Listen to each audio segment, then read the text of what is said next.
Welcome to our channel எஸ்டேட்காரங்க சமையல். இன்றைக்கி நம்ம ஒரு உருளைக்கிழங்கு ஃப்ரை தான் பார்க்க போகிறோம்.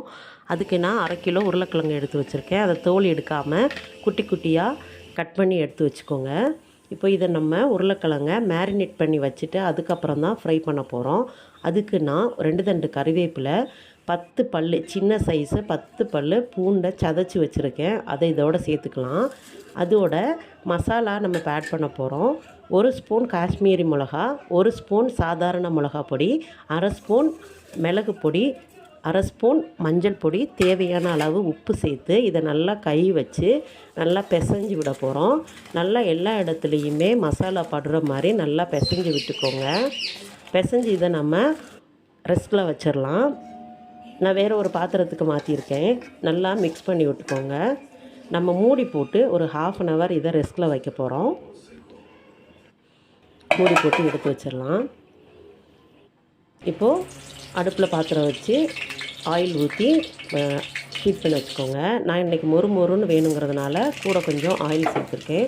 உங்களுக்கு ஆயில் கம்மி பண்ணணும், நீங்கள் கம்மி பண்ணிக்கோங்க. கடுகு, காஞ்ச மிளகா போட்டுக்கோங்க. அதுக்கப்புறம் நம்ம மேரினேட் பண்ணி வச்சுருக்க உருளைக்கிழங்கு இதோடு சேர்த்துக்கோங்க. ஃபஸ்ட்டு இதில் தண்ணி சேர்க்க வேண்டாம். நம்ம சேர்த்துருக்க ஆயில்லையே அந்த உருளைக்கிழங்கு நல்லா குக் ஆகிற வரைக்கும் நல்லா ஃப்ரை பண்ணி எடுத்துக்கோங்க. சேர்த்துருக்க மசாலா எல்லாமே நம்ம ராவாக சேர்த்துருக்கோம். அதோட ஸ்மெல்லெல்லாம் போகணும். அதனால் நல்லா பிரட்டி விட்டுக்கோங்க.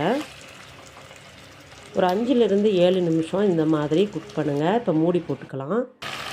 இப்போ ஒரு 3 மினிட்ஸ் ஆயிடுச்சு. நம்ம தண்ணி சேர்க்காததுனால இடையிலே எடுத்து நல்லா கிண்டி விட்டுக்கோங்க. இல்லாட்டி அடியில் பிடிக்க ஆரம்பிச்சிடும். நல்லா கிண்டி விட்டுட்டு திரும்பியும் நம்ம மூடி போட்டு எடுத்து வச்சிடலாம்.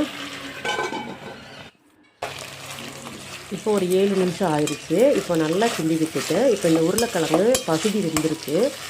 இன்னும் பகுதி வேகிறதுக்கு தேவையான அளவு ஒரு 1/2 டம்ளர் அளவுக்கு தண்ணி சேர்த்துக்கோங்க. தண்ணி சேர்த்து இதை நல்லா மிக்ஸ் பண்ணி விட்டுக்கோங்க. நல்லா மிக்ஸ் பண்ணிவிட்டு இப்போ இதையுமே நம்ம மூடி போட்டு குக் பண்ணிக்கலாம்.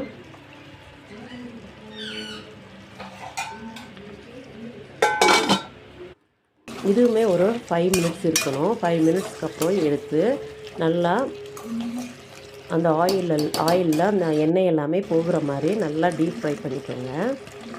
உங்களுக்கு நான் இந்த ஸ்டேஜில் நான் கரம் மசாலா ஆட் பண்ணுறேன். கரம் மசாலா வேணும் அப்படிங்கிறவங்க நீங்கள் கரம் மசாலா ஆட் பண்ணிக்கோங்க. இல்லாட்டி அதை ஸ்கிப் பண்ணிக்கோங்க. இந்த மாதிரி உங்களுக்கு மொறுன்னு வேணும்னா இன்னமும் நல்லா டைம் எடுத்து ஃப்ரை பண்ணிக்கோங்க. எனக்கு இன்றைக்கி அப்படி வேண்டாம். நான் சப்பாத்தி பூரிக்கு சைடிஷாக தான் யூஸ் பண்ண போகிறேன்.